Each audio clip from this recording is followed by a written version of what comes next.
Guys, I'm back with part 2 here, the final review for the Last Action Hero Ripper. So I think I'm going to have to make another Last Action Hero video for Slater's convertible because the box for it is buried downstairs in my bin, my toy bin. So, because I didn't have enough room on my shelf for the box.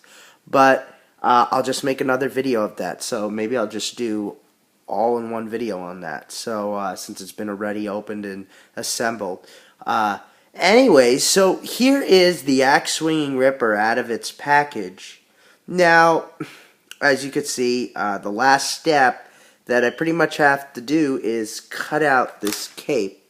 And you can see how I have to kind of cut the string that's holding it there to pull it out. So I might do that in this video.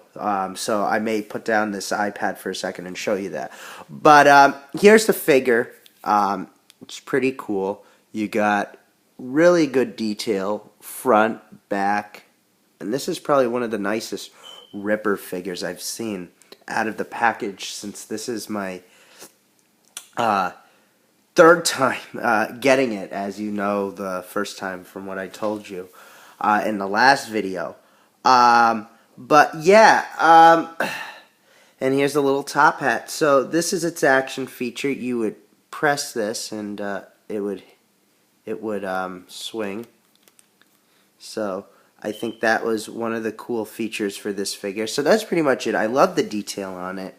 What kind of holds back, I think, on it really is, you know, as I told you, the quality. It has those tiny little cracks near its eyes. It won't pick up on my iPad.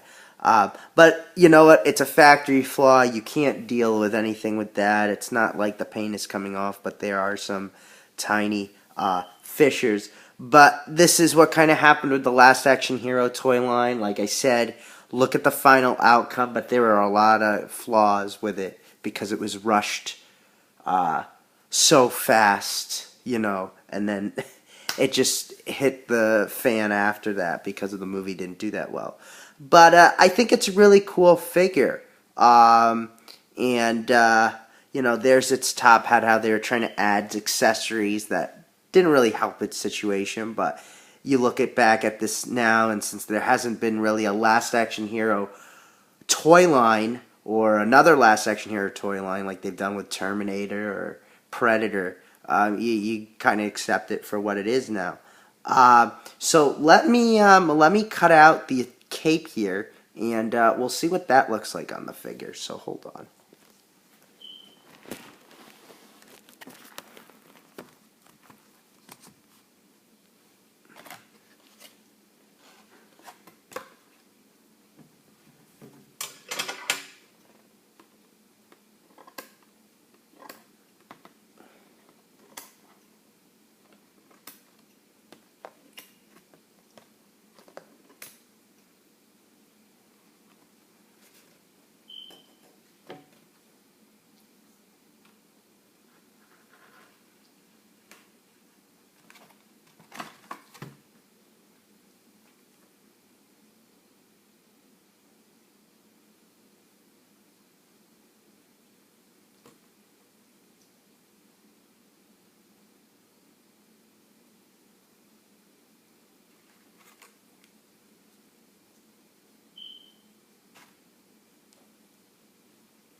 So I'm back, guys. It almost took me about almost 2 minutes to do, surprisingly.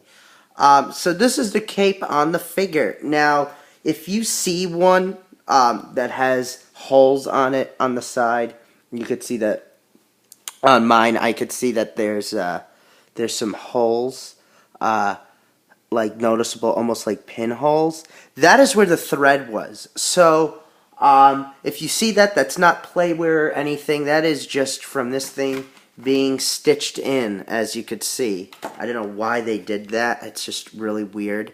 And like I said, this is why you see a lot of them on eBay without the cape, because they probably got ripped back in 1993. No one really thought, oh, let me take some time and, cut out the figure's cape with a scissor holding it in the packaging carton. So this is it. And so what you could do is you could turn this axe and drape the axe, and then you would put your hand under the back and it would pop open almost as if it's like concealing his weapon. So I'm going to take a 360 look here at this figure, so you know what you're getting. And you it's kind of like a see-through cape too, if you look at it. So yeah, this is it. This is the Ripper, fully assembled. He kind of looks silly with his top hat. I'm not gonna put on his top hat. But what could I say about this figure? Is it worth picking up? Well, yes, if you like Arnold Schwarzenegger's films and if you like this film. But for collector's value, I don't know. As of right now, like, they haven't really gone up. A lot of people aren't really a fan of this line. So it's still one of those, toy lines that are still trying, that are vintage, that are trying to, still get passed around in acceptance, in my opinion. The only piece that I know from the Last Action Hero toy line, which I picked up, it's the last piece that I needed along with the car, Slater's convertible, was the Talking Jack Slater.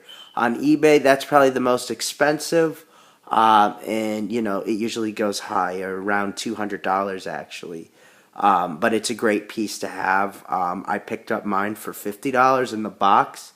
I had to really go looking, so I don't think the seller knew what he had, so it was kind of a steal for me. But this isn't that expensive. You could see these on eBay. Like I said, I mean, they've only gone up to maybe $10 to $15, and then some shipping on top of that. But if you look deep enough, I know you could get one for $10. Even maybe cheaper than that. I've seen people pay $6 for this. So, it's an easy figure to get. Just don't be expected that, these figures are going to be perfect, like a Star Wars figure or something, because these figures are very rushed out. But anyways, thank you for watching, and stay tuned.